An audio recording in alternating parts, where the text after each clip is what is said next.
Hello दोस्तों, स्वागत है आपका हमारे यूट्यूब चैनल टेकिडोज में। तो आज हम लोग कुछ और प्रॉब्लम्स को देखेंगे, तो चलिए शुरू करते हैं।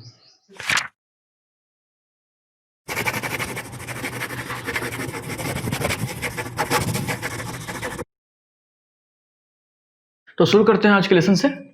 तो हम लोग ऐसा कर रहे हैं कि हम लोग हर टाइप के क्वेश्चंस को लगभग डिस्कस कर रहे हैं, हर अलग अलग टाइप के क्वेश्चन को कोशिश कर रहे हैं, डिस्कस करेंगे और अभी आगे और भी अलग अलग टाइप के कुछ क्वेश्चंस देखेंगे। उसके बाद हम लोग फाइनली प्लास्टिक एनालिसिस में एंटर करेंगे। इस क्वेश्चन में हम लोग सेफ फैक्टर निकालेंगे और सेफ फैक्टर पता है हमको कि किस चीज़ का प्रॉपर्टी है। सेफ फैक्टर जो है वो टोटली क्रॉस सेक्शनल प्रॉपर्टी है। तो ये हमको क्रॉस सेक्शन दे रखा है, इसका लॉन्गिट्यूडनल व्यू नहीं दिखा रखा है। ये क्रॉस सेक्शनल व्यू है, इसका लॉन्गिट्यूडनल व्यू कहीं अंदर जा रहा होगा, इसको काट के ऐसे देख रहे हैं हम। तो क्रॉस सेक्शनल व्यू देख रहे हैं, तो क्रॉस सेक्शन देख के हम लोग सेफ फैक्टर को सीधा सीधा इंडिकेट कर सकते हैं। तो क्वेश्चन बनाने का देखिए अप्रोच क्या होना चाहिए। क्वेश्चन बनाने का अप्रोच ऐसा होना चाहिए कि क्वेश्चन बनाने का अप्रोच किसी सबको निकालना क्या है, सेफ फैक्टर। अब सेफ फैक्टर इक्वल टू हमको पता है क्या होता है। सेफ फैक्टर इक्वल टू होता है plastic moment to the yield moment capacity, मतलब plastic moment capacity to the yield moment of resistance या फिर यील्ड मोमेंट कैपेसिटी भी बोल सकते हैं उसको। ठीक है, तो प्लास्टिक मोमेंट इक्वल टू होता है F Y into Z P और यील्ड मोमेंट कैपेसिटी यानी yield moment of resistance equal to भी होता है एफ वाई इंटू जेड। और फाइनली ये निकल के आता है जेड पी बाई जेड। ये देखिए अप्रोच ये होना चाहिए। अब हमको सेफ फैक्टर निकालना था क्वेश्चन में स्टार्टिंग में, लेकिन अब हमको ये पता चला कि नहीं, इस क्वेश्चन में इनडायरेक्टली मतलब डायरेक्टली सेफ फैक्टर पूछा गया है, लेकिन इनडायरेक्टली क्या पूछा गया है आपसे, प्लास्टिक मॉडुलस पूछा गया है और सेक्शन मॉडुलस पूछा गया है। ये सेक्शन मॉडुलस है, ये प्लास्टिक मॉडुलस है। तो इनडायरेक्टली आपसे ये पूछा गया है, इसका मतलब हमको फाइनली ये निकालना है। अब इस क्रॉस सेक्शन का प्लास्टिक मॉडुलस कैसे निकालते हैं, इलास्टिक मॉडुलस कैसे निकालते हैं, ये अब आप हमको बताएंगे। तो अब सेक्शन मॉडुलस निकालने के लिए सबसे पहले एक एक करके चलते हैं। सबसे पहले क्या निकालें, प्लास्टिक मॉडुलस निकालते हैं। अब प्लास्टिक मॉडुलस निकालने के लिए सबसे पहला चीज़ ये देखना है हमको कि ये क्रॉस सेक्शन सिमेट्रिकल है या अनसिमेट्रिकल है। हम लोग पिछले थ्योरेटिकल क्लासेस में सिमेट्रिकल क्रॉस सेक्शन के लिए एक फॉर्मूला प्रूव कर चुके थे, और पिछले क्लास में अगर नहीं देखे हैं आप तो जाके इस लेक्चर को देखिए, जस्ट इसके पिछले क्लास का लेक्चर। उस लेक्चर में हमने ये बताया है कि अनसिमेट्रिकल क्रॉस सेक्शन के लिए प्लास्टिक मॉडुलस कैसे निकालते हैं। उसके निकालने का अप्रोच बिल्कुल डिफरेंट होता है, वो फंडामेंटल होता है। और हम लोगों ने सिमेट्रिकल क्रॉस सेक्शन के लिए एक फॉर्मूला डिराइव करके रखा है ऑलरेडी, जिसको बोलते हैं जेड पी इक्वल टू होता है वो a/2 होता है और y1 बार प्लस y2 बार। अब इनमें क्या क्या क्या है ये आपको पता है ऑलरेडी कि a क्या है और y1 बार क्या है और y2 बार क्या है, ये आपको बता चुके हैं ऑलरेडी। तो चलिए क्वेश्चन का शुरुआत करते हैं। एज क्योंकि ये हमारा सिमेट्रिकल क्रॉस सेक्शन दिख रहा है, क्यों सिमेट्रिकल, किसके अबाउट, क्योंकि ये ऐसे दे रखा है, इसका मतलब हम लोग प्री एज्यूम कर लेंगे कि लोडिंग टॉप से आ रहा होगा। क्वेश्चन में लोडिंग का कंडीशन नहीं दे रखा है, इसका मतलब लोडिंग टॉप से ही आता है।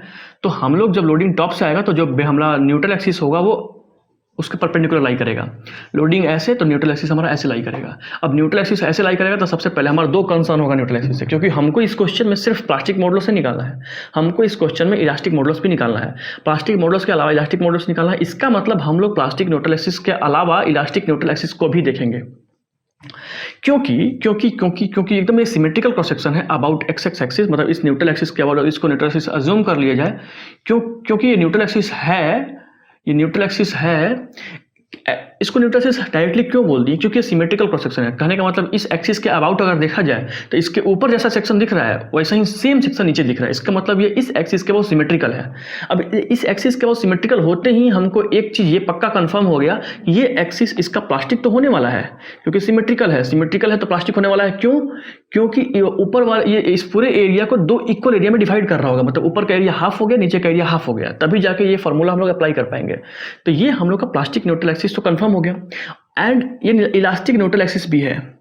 क्यों, क्योंकि ये सिमेट्रिकल है, ये क्रॉस सेक्शन सिमेट्रिकल है एक्सिस के अबाउट। इसका मतलब इस क्रॉस सेक्शन का जो सीजी है वो इसी लाइन पे लाई करने वाला है, कहीं ना कहीं सीजी, इसका मतलब इसी लाइन पे लाई करने वाला है। अब सीजी से भी पास कर रहा है, इसका मतलब जैसे ही सीजी से पास किया, इसका मतलब हम लोग ये कमेंट कर सकते हैं कि ये एक इलास्टिक न्यूट्रल एक्सिस भी है, ये प्लास्टिक न्यूट्रल एक्सिस भी है। तो अब हम लोग निकालेंगे फाइनली प्लास्टिक मॉडुलस को और इलास्टिक मॉडुलस को। तो एक एक करके चलते हैं। तो प्लास्टिक मॉडुलस को निकालने का फॉर्मूला हम बेसिक आपको बता चुके हैं सिमेट्रिकल क्रॉस सेक्शन के लिए, ये डायरेक्टली एप्लीकेबल है। हम यहाँ पे लिख देते हैं इट इज एप्लीकेबल। ये एप्लीकेबल है क्यों,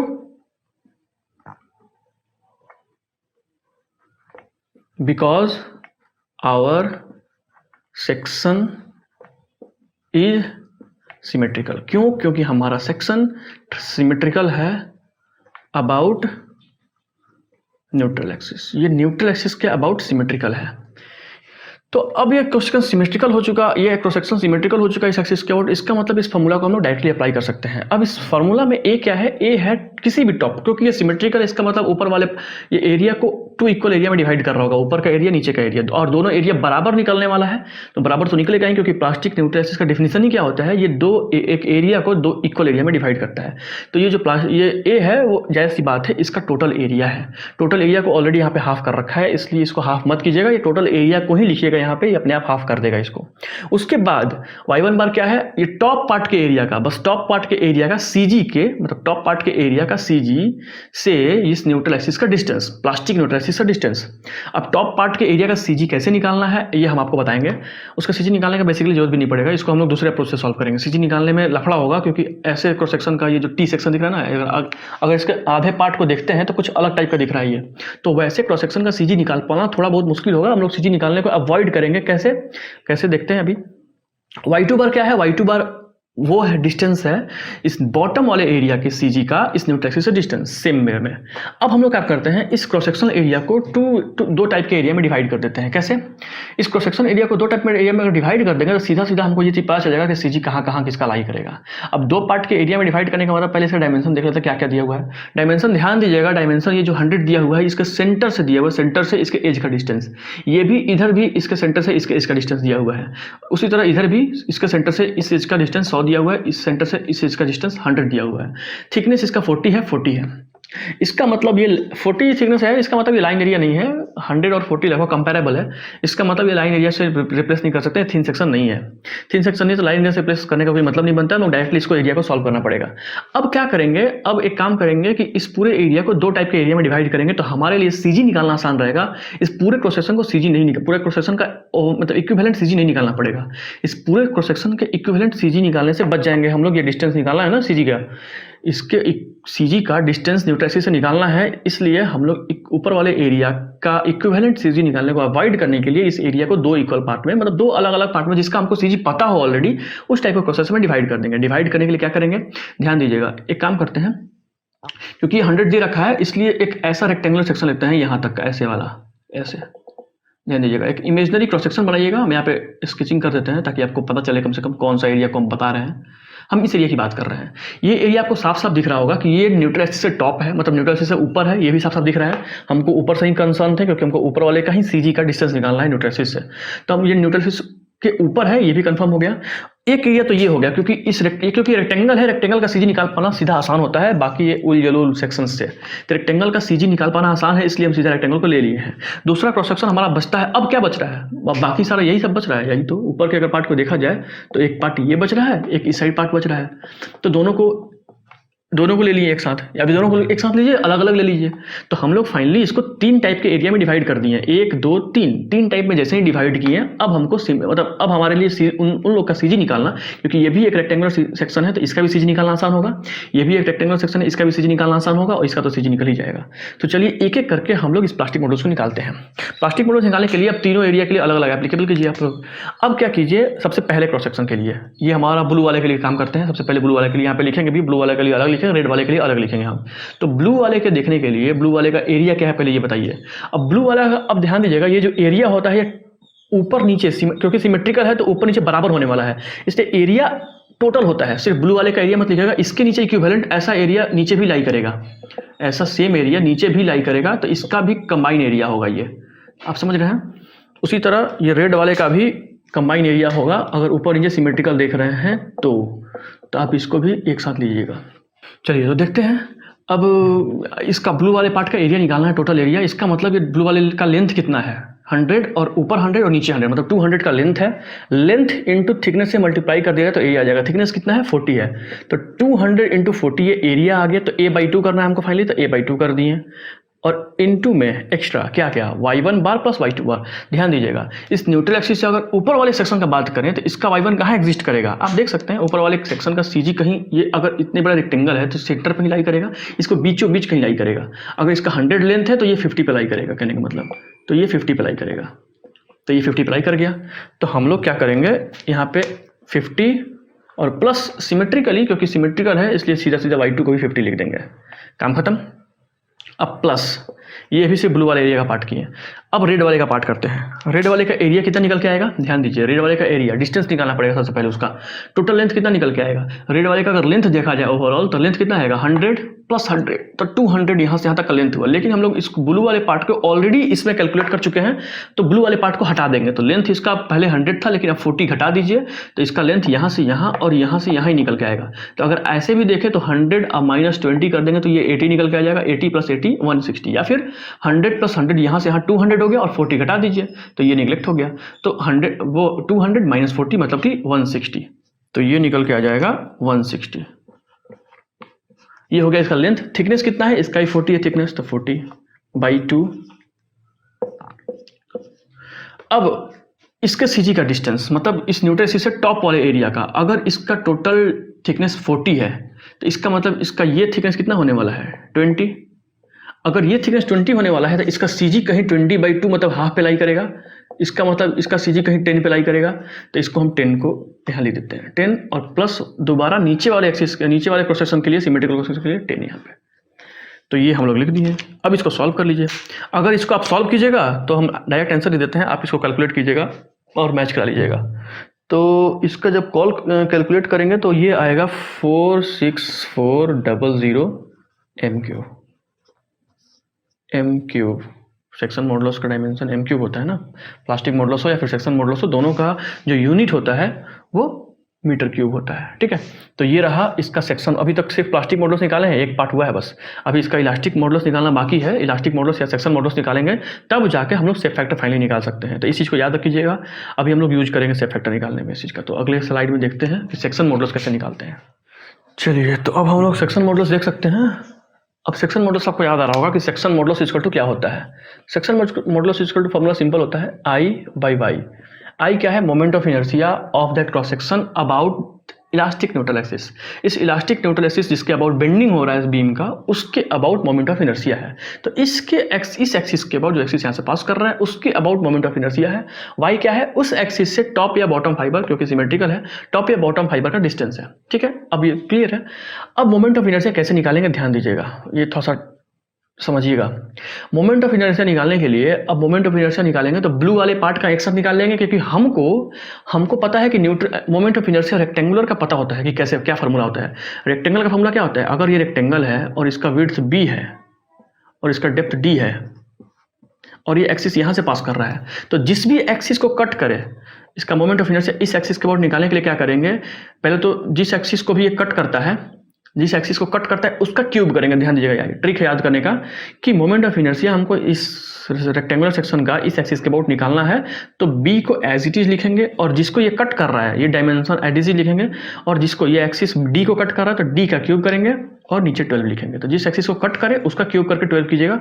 तो हमको रेक्टेंगुलर का निकाल पाना आसान है, मतलब रेक्टेंगुलर को हमको पता है कैसे मोमेंट ऑफ इनर्शिया को निकालते हैं।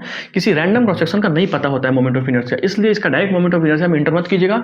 जैसे इसको एज इट इज ब्रेक किए हैं प्लास्टिक मॉडुलस निकालने के लिए रेड और ब्लू सेक्शन में, उसी तरह हम लोग सेक्शन मॉडुलस इसका निकालेंगे इसी जैसे ब्रेक किए हुए उसी फॉर्म में। तो सबसे पहले ब्लू वाले का देखिएगा, एक ब्लू वाला एक रेक्टेंगल दिखाई दे रहा है लंबा सा, ये एक रेक्टेंगल है जिसका एक्सिस यहाँ से पास कर रहा है। तो ध्यान दीजिएगा, ये एक्सिस, ये जो फॉर्मूला था ना BDQ/12 भी एप्लीकेबल होता है जब वो एक्सिस उस रेक्टेंगल के सीजी से पास करे। तो ये रेक्टेंगल के सीजी यहाँ ही लाई करेगा, तो और ये एक्सिस उसके सीजी से ही पास कर रहा है क्योंकि इलास्टिक न्यूट्रल एक्सिस है। तो ये एक्सिस उसके सीजी से पास कर रहा है, इसलिए इलास्टिक न्यूट्रल एक्सिस भी है और इसलिए ये फॉर्मूला भी अप्लाई हो सकता है BDQ/12। तो ध्यान दीजिएगा, ब्लू वाले सेक्शन को अलग से लेते हैं।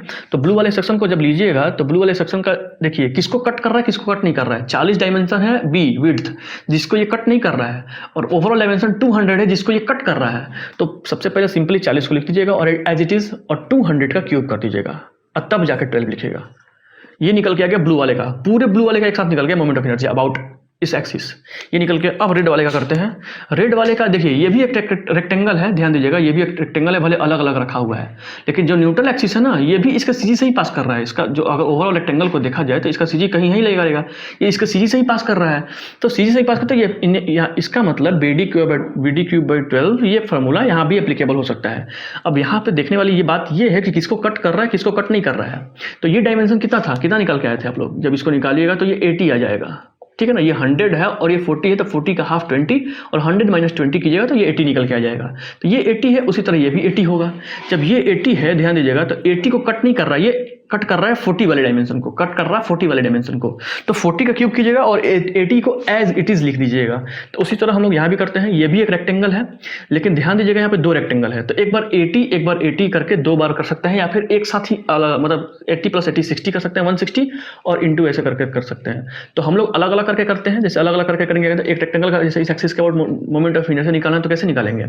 किसको कट नहीं कर रहा है, 80 को कट नहीं कर रहा था, 80 किसको कट कर रहा है, 40 को कट कर रहा है, तो 40 का क्यूब अपॉन में 12। लेकिन ध्यान दीजिएगा ये सिर्फ एक रेक्टेंगल का निकल के आया, अभी ये बाकी है, तो इंटू 2 कर दीजिए, क्योंकि सिमेट्रिकल है, उसी वो एक्सिस उसी के अबाउट ऐसे ही पास कर रहा है जैसे इसके अबाउट पास कर रहा है, यहाँ पे ऐसे कर दीजिएगा। और इसका फाइनली करने के बाद ध्यान दीजिएगा ये सिर्फ मोमेंट ऑफ इनर्शिया वाला पार्ट है। अब वाई बाकी है अभी हमारा। वाई क्या है? न्यूट्रल एक्सिस से टॉप फाइबर या बॉटम फाइबर का डिस्टेंस। तो इस न्यूट्रल एक्सिस से जो टॉप फाइबर का डिस्टेंस है वो 100 निकल के आ रहा है, ऊपर भी नीचे भी, तो यहाँ पे 100 लिख दिए। और जब इसको सॉल्व कीजिएगा तो ये आ जाएगा 275200 mm³। सेक्शन मॉडुलस का भी यूनिट होता है मीटर क्यूब। ये डायमेंशन आप देख लीजिएगा, mm में दिया हुआ है, कहने का मतलब मीटर में दिया हुआ है। तो इसका सेक्शन मॉडुलस का भी यूनिट mm³ होता है या फिर मीटर क्यूब होता है, और प्लास्टिक मॉडुलस का भी यूनिट मीटर क्यूब होता है। अब हम लोग फाइनली इसका सेफ फैक्टर निकालेंगे। अब सेफ फैक्टर निकालना आसान है, क्योंकि हम लोग फाइनली तो जो इनडायरेक्टली पूछा गया था वो तो निकाल ही चुके हैं, अब जो डायरेक्टली पूछा गया उसको निकाल लीजिए। तो ZP अपॉन में Z कीजिएगा। तो प्रीवियस वाला वैल्यू कितना था? प्रीवियस वैल्यू था 464,000 अपॉन में 275200। ये जब सॉल्व कीजिएगा तो इसका सेफ फैक्टर निकल के आएगा 145/86। तो ठीक है, ये एक अलग टाइप का क्वेश्चन था जिसमें हम लोग को सेफ फैक्टर निकालना था। अब ये अलग बात है कि हम लोग को सिमेट्रिकल क्रॉस सेक्शन के लिए निकालना था। तो आगे हम लोग वैसा क्वेश्चन भी देखेंगे जिसमें अनसिमेट्रिकल क्रॉस सेक्शन के लिए या तो सेफ फैक्टर पूछा जाएगा या फिर प्लास्टिक मॉडल्स पूछा जाएगा। हम लोग कुछ अलग अलग वैरायटी का क्वेश्चन कर चुके हैं, लेकिन अभी कुछ और भी अलग अलग वैरायटी का क्वेश्चन देखेंगे जिससे आपका कंसेप्ट क्लियर होगा, और आपको इस जो सेफ फैक्टर का या फिर प्लास्टिक मॉडल्स का या फिर प्लास्टिक मोमेंट कैपेसिटी का अगर इसका डाउट भी है तो ये आपका डाउट क्लियर करेगा। क्वेश्चंस थ्योरी क्वेश्चन का भी डाउट क्लियर नहीं करता है। थ्योरी तो चलिए ठीक है, कंसेप्ट आप ले लेते हैं थ्योरी से, लेकिन जब क्वेश्चन को सॉल्व कीजिएगा तो आपका एक एक डाउट क्लियर होगा, आपका एक एक कंसेप्ट क्लियर होगा कि कैसे क्वेश्चन को अप्रोच करते हैं। तो ये रहा हमारा, अभी बहुत सारे क्वेश्चन कर ही चुके हैं लगभग, तो कुछ क्वेश्चन अभी और बाकी है जिसमें आपका कंसेप्ट बिल्डअप होना बाकी है। तो चलिए नेक्स्ट क्वेश्चन को अभी आगे देखेंगे लेक्चर में। तब तक के लिए थैंक यू सो मच। अगर ये लेक्चर आपको पसंद आया तो लाइक कीजिएगा, चैनल पसंद आया तो सब्सक्राइब कीजिएगा।